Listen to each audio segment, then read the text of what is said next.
Officials in Oldham County are considering a private takeover of the struggling EMS department. Judge Executive David Vogel says nothing is set in stone, but he does expect the ambulance board to approve a public request for a private company to manage EMS. The request for proposals will be made public next week. Employees fear a private takeover would threaten patient care and job security. They have made flyers to distribute to the public, claiming that EMS is for sale. New this morning, an arrest is made overnight after police were called to dismantle a meth lab in New Albany. Indiana State Police say its meth lab unit was called to a home on East 13th Street late last night. Nobody was hurt. Investigators searched through trash bags and around the home. Police are not yet commenting on what they discovered.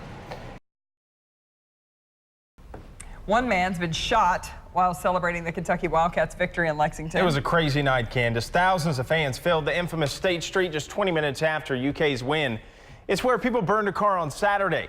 Police in riot gear lined sidewalks to keep the crowds in the street. Some people jumped on the back of a fire truck, as you see there, and pulled stop signs out of the ground. They also pulled the hose off of that fire truck. A lot of these students, it's an exciting time for them. A JetBlue pilot locked out of his plane's cockpit in midair will remain locked up in jail. A federal judge ruled that Captain Clayton Osmond will stay behind bars until a hearing on Thursday. Prosecutors want Osmond to be held without bond until his trial. Passengers wrestled the 49-year-old to the ground last week after witnesses said he ran through the cabin screaming about Jesus and Al-Qaeda. In his first federal court appearance, Osmond reportedly smiled at his wife and fellow employees but was not asked to enter a plea. He's charged with interfering with a flight crew. Ashton Kutcher will soon follow in Steve Jobs' footsteps. The actor has landed the role of Jobs in the new indie biopic titled Jobs. The film will detail the late Apple co-founder's life from his early days through his rise with Apple. Sony Pictures Studios is using the recent biography of Jobs by Walter Isaacson to develop a separate movie. Henryville High School has become the symbol of what happened to southern Indiana on March 2nd. The width and the breadth of this destruction does indeed just take your breath away. The damage that remains 10 days later and the plans to get this school back open. Jude? Hey there, good morning. It's a little bit cooler. Temperatures around 50 degrees across much of Kentuckiana. It's nice and dry. That's going to quickly change over the next 20. After he became disorderly in class, when an officer tried to take him out of the class, he allegedly became aggressive and pulled away, yelling and swearing. His actions caused what police called an annoyance and an alarm in both the classroom and the hallway. Ellington was suspended, arrested, and charged with menacing, abuse of a teacher, and disorderly conduct.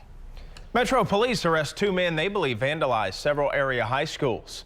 Kenneth Vance and Austin Casey are charged with burglary. Early yesterday, police say Vance triggered a motion detector alarm at Southern High School. They say Casey was there. The Milton-Madison Bridge over the Ohio River is said to be deteriorating quickly. The restrictions drivers are now going to face when trying to cross that bridge. Plus, the helping hands reaching out to the people in Marysville, Indiana, as they recover from the March 2nd tornadoes. Good morning, Jude Redfield. Good morning. Quickly, so traffic is restricted to vehicles weighing no more than 3 tons. That's about the weight of a large minivan. Replacement work on the Milton-Madison Bridge is expected to be finished by the end of the year. In about 6 hours, 10,000 people had filled out their applications for 230 jobs at GE. Once that 10,000 mark was reached, the application window was closed.